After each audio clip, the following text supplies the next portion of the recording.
Hey, Tara, how's it going?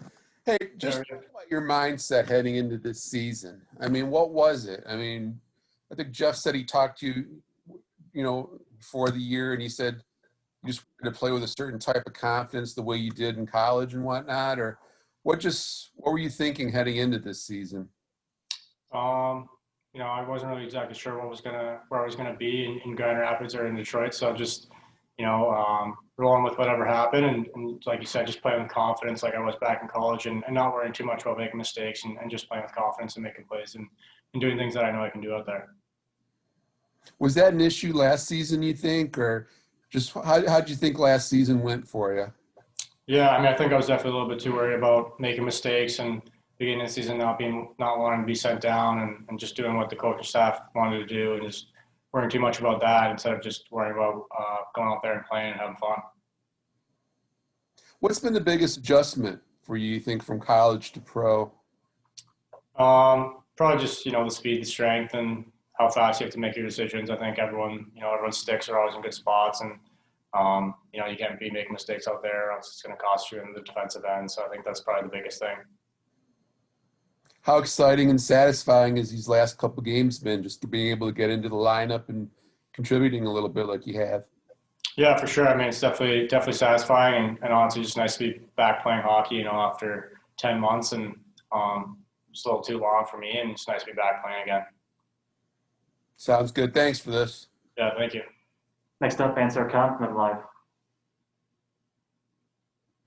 Yeah, Taro, just your stint in Grand Rapids last year, I think 35 games. What did you take away from that? How did you grow from that experience? I think just back playing with confidence and getting to play at the pro level. The AHL is still a really good league, so just being able to play against some of those bigger, stronger guys, and just being more comfortable out there to make plays and do what I can do. Did you play with Giovanni at all in GR? Yeah, I think we had a couple games together, and then here and there throughout games too. Just talk about you played with him a little bit here since you got called up. Just you feel a kind of a chemistry. I mean, different styles of players, obviously, but just how you guys have meshed in this brief time. Yeah, for sure. I mean, I think he's definitely an easy guy to play with. I mean, I think he's definitely a straight line player, and if I can get the puck to him below the goal line and kind of let him work, and then I can get the puck in more open areas and make plays, and then I know that he's going to be around the net fishing for goals. I know you've always been a more of a facilitator, a pass first kind of guy. Have you, over the last year or so, have you looked to improve your shot, or just look to shoot more, to be a little bit more assertive in that way? Yeah, for sure. I mean, I think coming into this season, I feel probably the most confident I've ever felt with my shot, just out there being able to just score in practice and have a chance to score when I want to. So I'll definitely be looking to shoot a lot more in the upcoming games. Thanks, Taro. Thank you. Next up, Art Edner, DetroitRedWings.com. Hey, Taro, how you doing? Good, how are you? I am doing well, thank you. Can you explain the difference between being on the taxi squad and being on the roster? Because there's an assumption that on the taxi squad you can't play games, but everything you're still a Red Wing, sort of. I mean, is there a difference? I mean, practice time and things like that. If you could explain that, I'd appreciate it.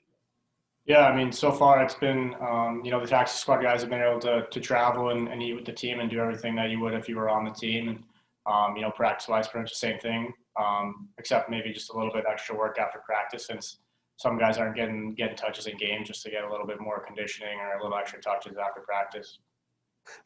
And you played with Michael and Giovanni. The familiarity, is that a situation that you're comfortable with, playing with two guys that you have played with before? Yeah, for sure. I mean, I think, definitely had games with them in GR last year, and just to be able to pick up where we left off there. And I think we kind of understand each other's games and what we're good at. And, at this level, you just try and stick to what you're good at. And, obviously those two guys are big guys, get them the puck below the goal line. And, I think they understand what I can do. So I think from that perspective, it's really good for us. You've always had this calm demeanor about you, but at this point, and there's always pressure on a professional athlete, I understand that, but do you really feel the pressure that you have to make the most of whatever opportunity you get right now?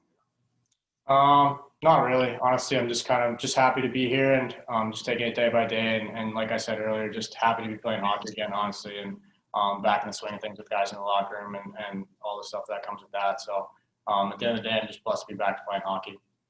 Thanks very much. Good luck. Thank you. Next up, Helene St. James, Directory Press.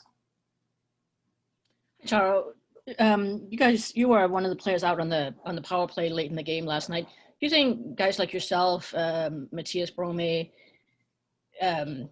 Christian Hughes, maybe who haven't been on the power play a lot, do you have an advantage over the guys that opponents have scouted a lot? You know, the Larkins, Manthers, Bertuzzi's, and such, in terms of just maybe not being as well known.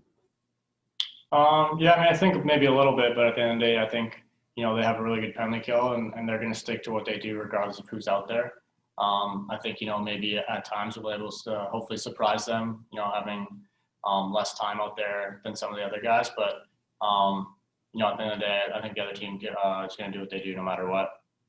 How crucial is communication when you're kind of a unit patched together like that to come out on a power play at a situation, in a key moment like that? Yeah, it's huge. I think, we're always talking to each other on the bench, and when large unit is out there, we're watching to see what the penalty kill's doing and talking to each other, and just that translates to on ice success. So hopefully we can continue there. And just one last thing for you personally, what do you think has been your biggest area of improvement from last season to this? Probably just confidence with the puck and not too worried about making mistakes. And then at the same time, definitely had a long off season to get stronger and faster. So that's definitely been helpful as well. Thank you.